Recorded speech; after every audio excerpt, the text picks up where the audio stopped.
Assalamualaikum warahmatullahi wabarakatuh.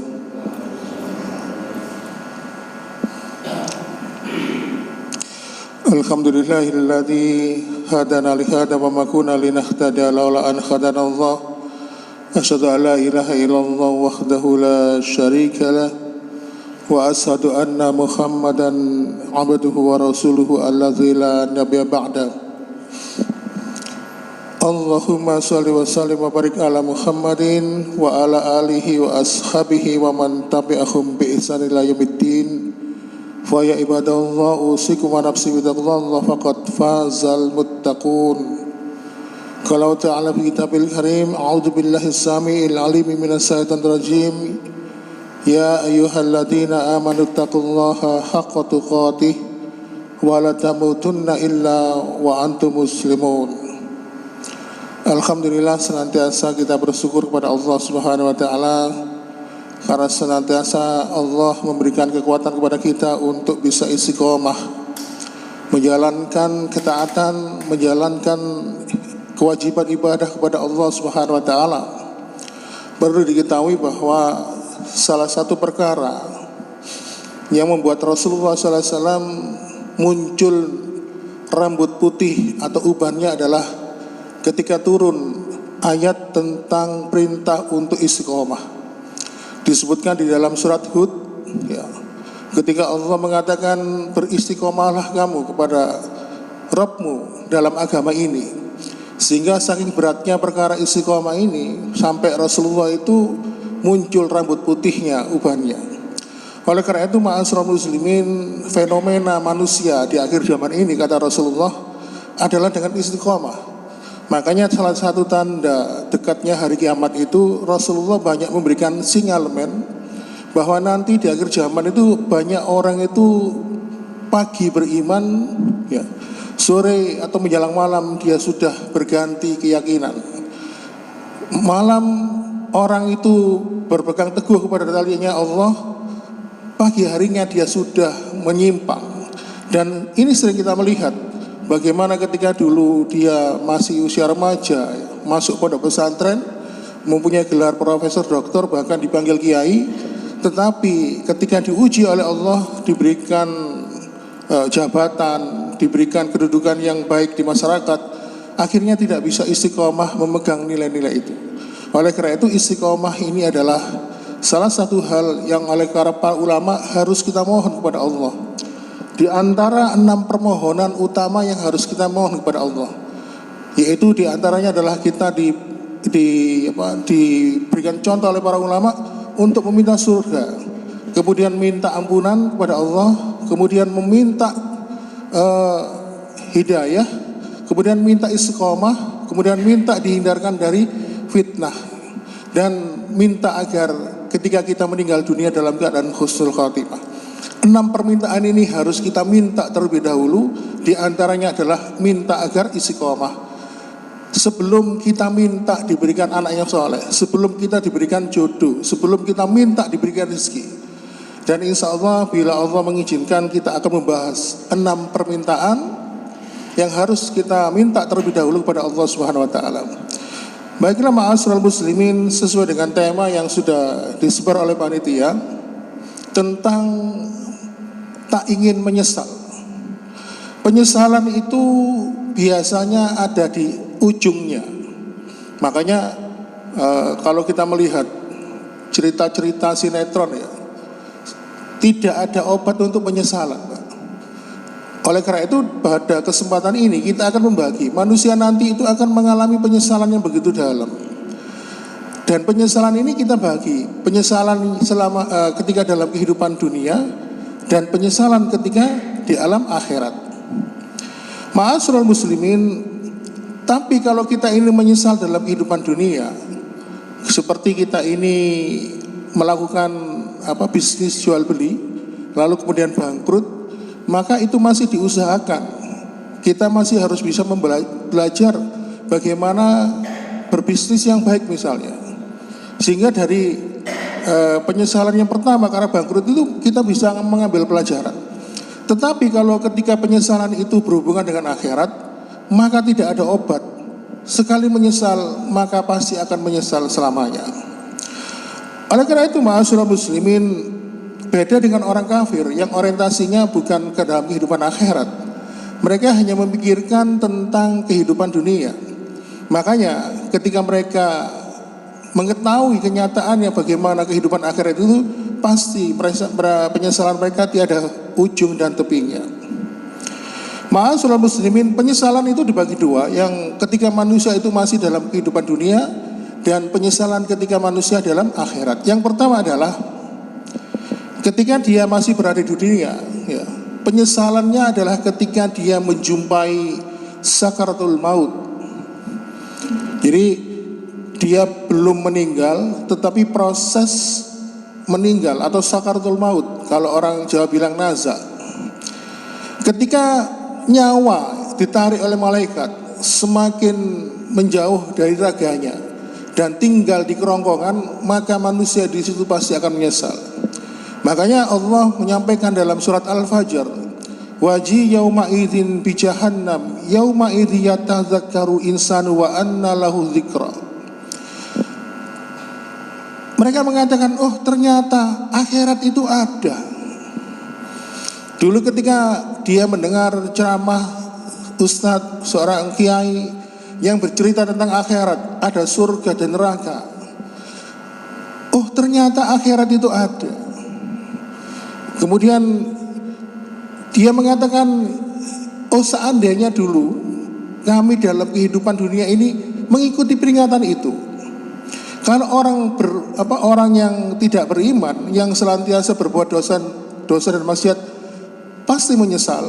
Maka orang beriman pun juga menyesal. Bagaimanakah penyesalan orang beriman ketika ditampakkan akhirat itu? Yaitu ketika dia merasa menyesal, kenapa dia tidak menambah ibadah-ibadahnya, kenapa tidak menambah tahajudnya, kenapa dia tidak memperlama sujudnya di hadapan Allah Subhanahu wa taala. Kalau orang yang berdosa, yang bermaksiat, pasti menyesal. Oleh karena itu ma'asyiral muslimin wa sumratal mu'minin rahimakumullah, seperti ketika Fir'aun, ya, menyesal sehingga akhirnya ketika dia ditenggelamkan di sebuah lautan, Fir'aun pun baru menyesal ketika nyawanya berada di ujung kerongkongannya. Kalau gitu aku mengikuti Tuhannya Musa saja. Tetapi penyesalan itu tidak dapat dinilai oleh Allah. Karena apa? Karena sudah melalui proses peringatan. Makanya sakaratul maut yang berujung pada kematian itu, maka kematian itu merupakan tanda dibenarkannya orang dalam hidupnya. Sebaliknya dia mendapatkan hidayah, atau sebaliknya dia didustakan. Makanya Rasulullah SAW menjadikan ujung kematian seorang mukmin itu atau seorang manusia itu sebagai penilaian bagaimana hidupnya.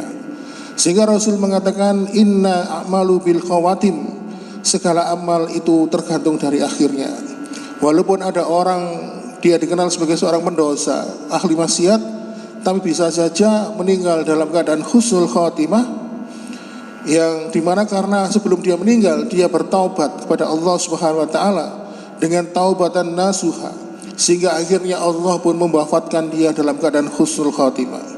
Sedangkan sebaliknya yang kita khawatirkan, kita yang biasa beramal ibadah kepada Allah, ya, mungkin merasa diri kita ini dekat kepada Allah, merasa kita ini mungkin lebih mulia di hadapan manusia dibandingkan manusia lainnya. Justru karena sifat jumawah hati kita, bisa jadi yang akhirnya menggelincirkan kita jatuh dalam keadaan su'ul khatimah. Makanya dalam sebuah riwayat Imam Bukhari, Rasulullah SAW menyampaikan sebuah sabdanya, fa inna ahadukum la ya'malu bi amalin ahlil jannah hatta yakuna bainahu wa bainaha ila dhira'un fayasbiku alaihi alkitab fayamalu bi amalih ahlin nar hatta yadkhuluha. Ada di antara kalian yang melakukan amalan penduduk surga sampai antara dirinya dengan surga itu tinggal sejengkal, Pak. Tetapi catatan takdirnya mendahuluinya, dan kebetulan di akhir kehidupannya dia melakukan amalan-amalan penduduk neraka, maka Allah pun memasukkannya ke dalam neraka. Fa inna ahadukum la ya'malu bi amalin ahlin nar hatta yakuna bainahu wa bainaha illa dira'un fayasbiqu 'alal kitab fayamalu bi amalil halil jannah hatta yadkhuluha. Sebaliknya di antara kalian, ya, ada di antara kalian yang senantiasa melakukan amalan-amalan penduduk neraka. Kemudian catatan takdirnya mendahului dirinya, ya. Lalu kemudian di akhir kehidupannya ternyata dia kok melakukan amalan-amalan penduduk surga, maka Allah pun memasukkannya ke dalam surga. Inilah ma'asyiral muslimin, Allah menilai amalan manusia di ujung kehidupannya. Oleh karena itu, marilah kita senantiasa istiqomah menjalankan ketaatan, menjalankan ibadah dengan niatan ikhlas kepada Allah Subhanahu wa taala. Karena apa? Rasulullah mengatakan sesungguhnya nanti manusia akan diwafatkan sebagaimana dia biasanya. Kalau dia biasanya main kartu, mungkin dia akan diwafatkan dalam keadaan main kartu. Kalau dia biasanya senang joget-joget, nyanyi-nyanyi seperti kita lihat di beberapa tayangan video, tidak peduli, dia akan jatuh tersungkur ketika maut itu datang. Dan kita juga sering melihat kalau seseorang itu biasanya berdakwah, kita sering jumpai ada yang sedang khutbah, ada yang sedang ceramah memberikan kajian, tiba-tiba dia meninggal dunia. Ada juga yang meninggal ketika sholat, ada juga yang meninggal ketika mengkumandangkan azan. Maka orang itu dinilai dari istiqomahnya, sehingga dari istiqomahnya itu Allah benarkan dia diwafatkan dalam keadaan seperti itu. Makanya kalau kita ini gemar melakukan kebaikan, maka banyak-banyaklah melakukan kebaikan. Insya Allah Allah akan mewafatkan kita dalam keadaan seperti itu. Itu penyesalan manusia di tingkat dunia. Kemudian berikutnya, penyesalan manusia ini adalah di dalam kehidupan akhirat. Nah, penyebab seseorang itu menyesal dalam kehidupan akhirat itu disebabkan dua hal. Yang pertama, ketika dia menyesal karena apa? Karena telah berbuat kesyirikan. Dia mensekutukan Allah. Sehingga Allah pun berfirman di surat Al-Kahfi ayat 42, yang saya bacakan terjemahannya, dan harta kekayaannya dibinasakan, lalu dia membolak-balikkan kedua telapak tangannya, tanda menyesal terhadap apa yang telah dia belanjakan untuk itu. Sedang pohon anggur roboh bersama penyangganya, lalu dia berkata, oh betapa kiranya dahulu aku tidak mensekutukan Tuhanku dengan sesuatu apapun. Ma'asyiral muslimin, Ibnu Katsir, sang ulama ahli tafsir, ya, menjelaskan dalam kitab tafsirnya, kesyirikan adalah penyebab terbesar manusia nanti dalam kehidupan akhirat. Karena apa? Seluruh amal-amalnya dihapuskan oleh Allah Subhanahu wa taala. Makanya kalau kita melihat seperti paman Nabi yang bernama Abu Thalib, ya, dalam hidupnya dia dihiasi dengan kebaikan, orangnya suka menolong, ya. Tetapi ketika dia meninggal, dia kekal dalam kehidupan neraka. Kenapa? Karena dia tidak bertauhid kepada Allah Subhanahu wa taala.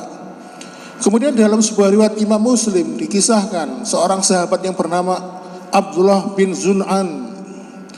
Abdullah bin Zun'an ini seorang sahabat yang mempunyai kemuliaan akhlak yang luar biasa. Sampai ketika Abdullah bin Zun'an ini meninggal, para sahabat itu banyak yang kasak kusuk. Akhirnya salah satu di antara mereka datang kepada Ibunda Aisyah. Nuwun sewu Ibunda Aisyah, tolong jenengan tanyakan kepada Rasulullah bagaimana statusnya Abdullah bin Zun'an ini. Lalu kemudian tidak lama kemudian Ibunda Aisyah datang ke hadapan Rasulullah SAW menyampaikan pertanyaan para sahabat. Ya Rasul, para sahabat bertanya kepadaku, minta tolong kepadaku untuk menanyakan kepada engkau, bagaimanakah statusnya Abdullah bin Zun'an. Rasulullah pun menjawab pendek, karena finnar, tempatnya di neraka. Lu kok bisa?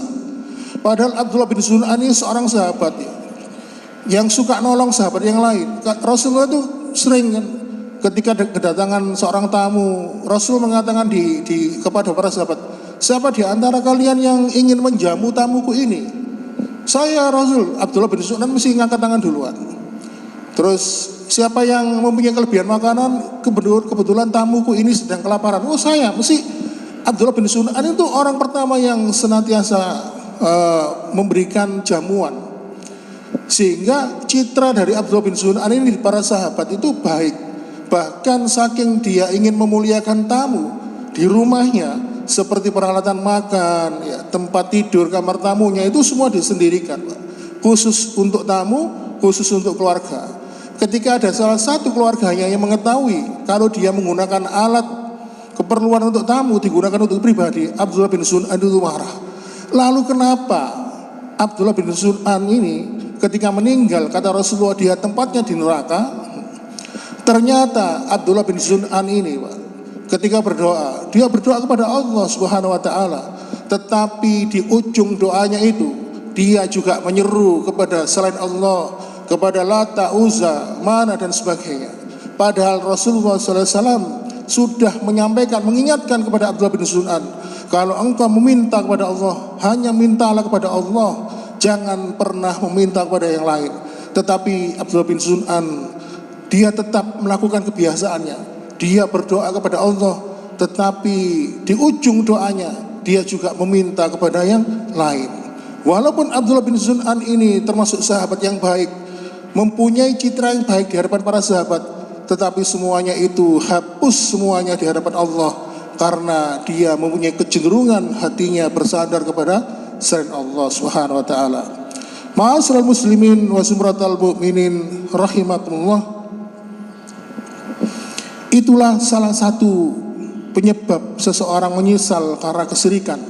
Dan perlu diketahui, ketika nanti di dunia banyak orang itu beramal soleh, pulang ke kampung akhirat membawa banyak amalan pahala, maka seluruh amalan pahala itu bisa hangus apabila dia tanpa sengaja melakukan satu dosa kesyirikan. Oleh karena itu, ma'asyiral muslimin, di akhir zaman ini, Pak, fitnah yang melanda umat ini bukan perbuatan bid'ah, bukan perbuatan seperti memperbanyak harta, tetapi Rasulullah mengatakan perbuatan yang menjadikan manusia ini di akhir zaman mengalami fitnah adalah karena fenomena kesyirikan. Karena Rasulullah SAW dalam sebuah riwayat Imam Muslim bersabda, wa ma antum fi syirki illa kasyaratil baida fi jildi saril aswadi. Sesungguhnya perumpamaan seperti kalian yang jatuh dalam kesyirikan itu seperti perumpamaan kambing hitam yang kemudian di tubuh kambing hitam itu ada satu garis putih seret gitu. Kan kita sering lihat ya, ada kambing hitam legam tapi di bulunya itu ada satu putih yang seret gitu ya, satu garis gitu. Maka Rasulullah mengatakan, maka garis putih yang melintang itu adalah umatku yang selamat dari fitnah kesyirikan. Maka begitu besarnya banyak manusia nanti di akhir zaman yang jatuh ke dalam kesyirikan. Makanya kalau kita melihat fenomena-fenomena ini, sebabnya apa? Karena tidak mampu mengendalikan keinginan. Saya sempat diceritani sama istri saya. Istri saya kan punya teman nyalek, cerita ke aku, mari teko Jogja, aku mari melakukan ritual, kepengin jadi anggota DPR. Karena ingin jadi anggota DPR, sehingga akhirnya dia datang ke Jogja melakukan ritual dengan harapan apa? Keinginannya terwujud. Atau mungkin gara-gara saingan perdagangan, kenapa dagangannya kok sepi, yang di sana laris. Akhirnya dia tergoda, Pak. Jadi salah satu fitnah kesyirikan ini, mereka tidak menyadari. Mereka itu menyangka itu adalah perbuatan yang dikategorikan sebagai wasilah, sebagai jalan, mencari jalan untuk mencapai tujuannya. Padahal kesyirikan ini begitu besar, ya. Karena apa? Yang berbuat dosa di sini adalah hatinya. Orang berbuat syirik itu, yang berbuat dosa itu hatinya, keyakinannya. Karena apa? dia hatinya bersandar kepada selain Allah Subhanahu wa taala. Itu penyesalan manusia di akhirat nanti yang pertama karena dia berbuat syirik. Kemudian penyebab kedua manusia itu nanti menyesal dalam kehidupan akhirat adalah karena mereka dulunya dalam kehidupan dunia mereka tidak mau mengikuti Rasulullah Muhammad sallallahu alaihi wasallam. Makanya urusan iman ini kata kepada Rasulullah itu bukan urusan yang remeh dan temeh, tetapi perkara besar dalam kehidupan agama kita. Kalau syirik tadi Pak merusak prinsip syahadat tauhid asyhadu alla ilaha illallah, maka kalau tidak mengikuti Rasul merusak syahadat yang kedua. Prinsipnya apa? Kita mengakui Rasulullah sebagai utusan Allah. Di dalam surat Al-Furqan ayat 27, nanti manusia itu dikumpulkan di padang mahsyar.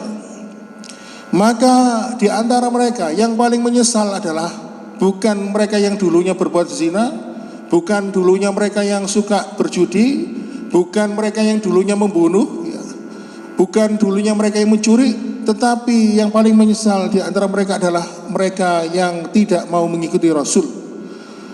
Sehingga Allah pun menyampaikan dalam surat Al-Furqan ayat 27, dan ingatlah ketika di hari itu orang-orang zalim menggigit jari-jari mereka, sampai digambarkan oleh Allah menggigit jari, itu sebagai bentuk respon penyesalan mereka. Lalu mereka mengatakan, ya laitani takhadu ma'ar rasul sabila. Oh seandainya aku dulu dalam kehidupan dunia mengambil jalan bersama Rasulullah. Kenapa tidak mengikuti Rasul itu bisa menimbulkan penyesalan di akhirat? Karena jalan keselamatan di akhirat itu adalah salah satunya ketika dalam kehidupan dunia dia senantiasa mengikuti Rasulullah Muhammad SAW. Makanya Allah perintahkan kepada kita dalam kehidupan dunia ini untuk mengikuti Rasulullah. Ma'asyiral muslimin mazmuratal mu'minin rahimakumullah. Dan yang jadi masalah itu adalah ketika dapat perintah dari Allah untuk mencintai Rasulullah, tetapi di satu sisi kita ini belum pernah berjumpa dengan beliau, belum pernah berinteraksi dengan beliau, belum pernah bermajelis dengan beliau.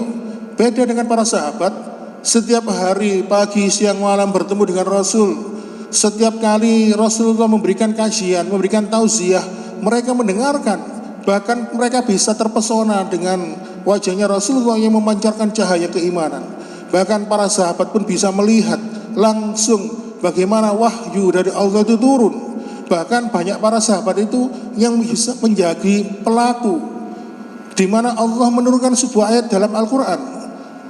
Kalau mereka mencintai Rasulullah SAW, maka pantaslah. Sedangkan kita, yang jarak kita dengan Rasulullah itu jaraknya 1400 tahun, tentu kita pasti akan sulit.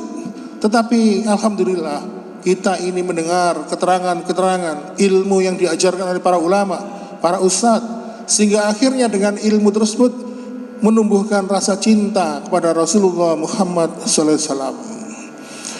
Ma'asyiral muslimin, oleh karena itu kita pahamkan dulu Pak, mengikuti sunnah Rasulullah SAW itu bukan milik kelompok golongan tertentu. Karena akhir-akhir ini banyak yang mengklaim bahwa sunnah itu milik mereka, sedangkan kita yang mengaku mengikuti sunnah, kita tidak diakui. Oleh karena itu sunnah itu adalah sebuah sikap bagaimana kita ini mengikuti Rasulullah Muhammad SAW. Dan perlu diketahui bahwasannya pemahaman sunnah itu jangan mengambil pemahaman secara fikih. Kalau pemahaman secara fikih itu kalau dilaksanakan mendapatkan pahala, kalau tidak dilaksanakan tidak apa-apa. Jangan begitu. Artinya sunnah yang diajarkan Rasulullah itu semuanya dalam lingkup kehidupan kita. Oleh karena ma'asyiral muslimin wa sumratal mu'minin rahimakumullah, salah seorang ulama mazhab yang bernama Imam Malik mengatakan, sunnah itu ibaratnya seperti kapalnya Nabi Nuh. Siapa yang naik kapal Nabi Nuh itu akan selamat, dan siapapun yang tidak ikut naik ke dalam kapal Nabi Nuh itu akan tenggelam. Itulah sunnah. Makanya cinta seorang mukmin tidak akan sempurna sebelum dia mengikuti sunnah dari kehidupan Rasulullah SAW. Dan hakikat cinta kita kepada Rasulullah itu bukan hanya sekedar memuji, Pak, tetapi hakikat cinta kita kepada Rasulullah itu adalah mengikuti apa yang dia contohkan, mengikuti apa yang Rasul perintahkan. Makanya Nabi Muhammad SAW berkata dalam sebuah riwayat Imam Ibnu Majah, taraktukum ala masalil baida lailuha kanariha la yasuqa habadil illa halikun. Aku tinggalkan ajaran sunnahku kepada kalian sampai-sampai ketika kalian melewati sebuah lorong yang gelap, kalian akan mendapatkan gelapnya lorong yang itu seperti malam hari yang pekat itu akan menjadi terang. Lalu Rasulullah melanjutkan, kalau kalian masih mencari jalan selain dari yang aku tinggalkan, maka kalian akan celaka. Inilah ma'asyiral muslimin siratal mustaqim, jalan sunnah yang telah ditetapkan oleh Nabi Muhammad SAW. Sehingga Abdullah bin Mas'ud, salah seorang sahabat, mengatakan siratal mustaqim adalah jalan lurus yang ditinggalkan oleh Rasulullah Muhammad SAW untuk kita. Jalan lurus itu adalah sunnah, mengatur semua lini kehidupan, dan tidak ada sunnah yang tertinggal. Oleh karena itu Allah pun memberikan ancaman kepada kita. Kalau kita tidak mau mengikuti sunnah Rasulullah, kalau kita ini malah menselisih sunnah Rasulullah SAW, Allah berfirman dalam surat An-Nur ayat 63, ayatnya panjang, cuma saya penggal aja, Pak. Di situ Allah Subhanahu wa taala berfirman, "Falyahdharil ladina yukhalifuna an amrihi an tusbihahum fitnatun aw yusbihahum azabun alim." Maka hendaklah orang-orang yang menyalahi perintah Rasulnya takut akan mendapatkan cobaan atau ditimpa azab yang pedih. Jadi kalau ada orang yang menyalahi perintah Rasulnya, menyelisih sunnah, maka Allah akan memberikan azab, akan memberikan ujian, memberikan hukuman kepada mereka yang tidak mau mengikuti Rasulullah SAW. Itulah sunnah, mengatur semua kehidupan ini lengkap, detail, dan tidak ada yang tertinggal. Sampai urusan kencing pun diatur, sampai urusan motong rambut pun diatur, sampai urusan motong kuku pun diatur. Oleh karena itu ma'asyiral muslimin wa sumratal mu'minin rahimakumullah, itulah bagaimana keutamaan sunnah Rasulullah SAW. Sehingga Rasulullah pun dalam sebuah hadis Bukhari menerangkan keutamaan beliau sebagai Nabi dan Rasul penutup akhir zaman. Walladzi nafsu Muhammadin min hadil ummati Yahudiyun aw Nasraniyun summa yamutu walam yu'min billadzi tursi ibadil, demi jiwa Muhammad yang berada di tangan Allah, tidaklah aku diutus melainkan kepada kaum, termasuk kepada kaum Yahudi. Mereka harus mengikuti aku. Summa yamutu walam yu'min, apabila mereka mati dalam keadaan tidak mengikuti apa yang aku bawa, artinya tidak mengikuti tugas kerasulan Muhammad SAW, maka tempat tinggal mereka nanti adalah di neraka. Jadi yang dinamakan umat Muhammad itu adalah umat yang hidup di eranya Nabi Muhammad, walaupun orang itu agamanya bukan Islam, walaupun orang itu Nasara, Yahudi, dan agama-agama lain, mereka umatnya Nabi Muhammad. Cuma mereka tidak mengikuti Rasul, tetapi kita dikehendaki oleh Allah mengikuti Rasulullah SAW. Makanya ketika kita mengikuti Rasulullah, sama saja kita ini bertauhid, mengikuti agamanya Allah. Dan Allah pun memberikan peringatan dalam surat Ali Imran ayat 85, wa may yabtaghi ghairil islami dina fala yuqbal minhu wa huwa fil akhirati minal khasirin. Barang siapa yang dulu dalam kehidupan dunia mencari agama selain daripada Islam, fala yuqbala minhu, maka Allah tidak akan pernah menerima agama itu. wa huwa fil akhirati minal khasirin, dan di akhirat nanti dia digolongkan sebagai orang-orang yang rugi. Makanya Pak, ketika kita ini lahir dalam keadaan beriman, berislam, kemudian kita lahir dari rahim seorang ibu yang mengenal Allah, lalu kemudian kita diberikan hidayah dan petunjuk oleh Allah, dan akhirnya kita pun diwafatkan dalam agama ini masih menggenggam iman dan takwa dalam hati kita, maka sungguh kita harus bersyukur kepada Allah Subhanahu wa taala. Artinya apa? Kita dikehendaki oleh Allah sebagai hamba-hamba yang mendapatkan petunjuk. Oleh karena itu Allah tidak ingin kita nanti dalam kehidupan akhirat menyesal sedalam-dalamnya. Kita lihat mungkin di sekitaran kita ada orang yang lahir dari rahim seorang ibu yang tidak pernah mengenal Allah. Dalam kehidupannya sehari-hari dia tidak pernah mengenal Allah. Bahkan ketika dia meninggalkan kehidupan dunia ini, meninggal dunia dalam keadaan tidak bertauhid kepada Allah. Maka kita tidak pernah milih kita dulu lahir dari rahimnya siapa. Kita dulu tidak pernah milih kita nanti akan jadi anaknya siapa. Kita dulu tidak pernah milih saya nanti agamanya apa. Tetapi Allah sudah menetapkan untuk kita bahwasannya kita ditakdirkan oleh Allah lahir dalam keadaan Islam dari orang tua yang beragama Islam, ketika hidup di dunia memeluk agama Islam, dan insya Allah semoga nanti ketika di akhir kehidupan Allah memberikan kita hidayah, diberikan kekuatan memeluk agama Islam ini. Itulah jalan keselamatan yang Allah kehendaki untuk kita. Dan di setiap mimbar Jumat para khatib menyampaikan, ya ayyuhalladzina amanu taqullaha haqqa tuqati wa la tamutunna illa wa antum muslimun. Hai orang-orang yang beriman, hendaklah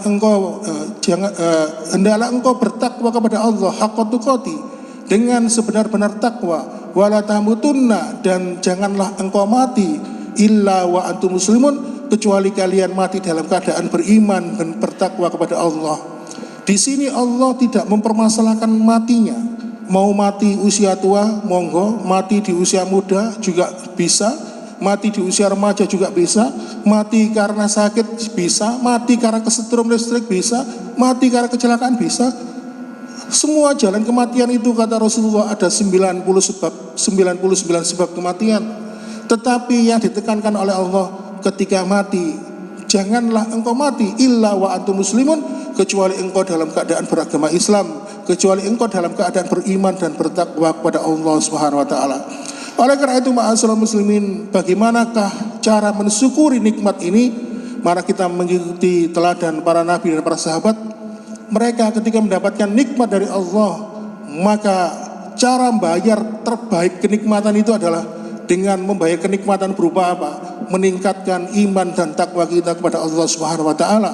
Mungkin dengan cara yang simpel, kita melaksanakan perintah Allah, melaksanakan perintah Rasulullah, dan menjauhi semua larangan dan yang dilarang oleh Allah dan Rasulnya.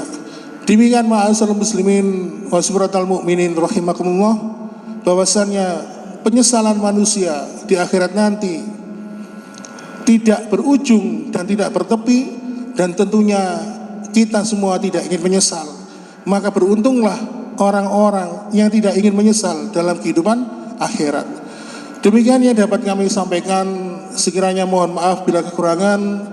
Aqulu qouli hadza wa astaghfiru li wa lakum innahu wal ghafurur rahim. Assalamualaikum warahmatullahi wabarakatuh.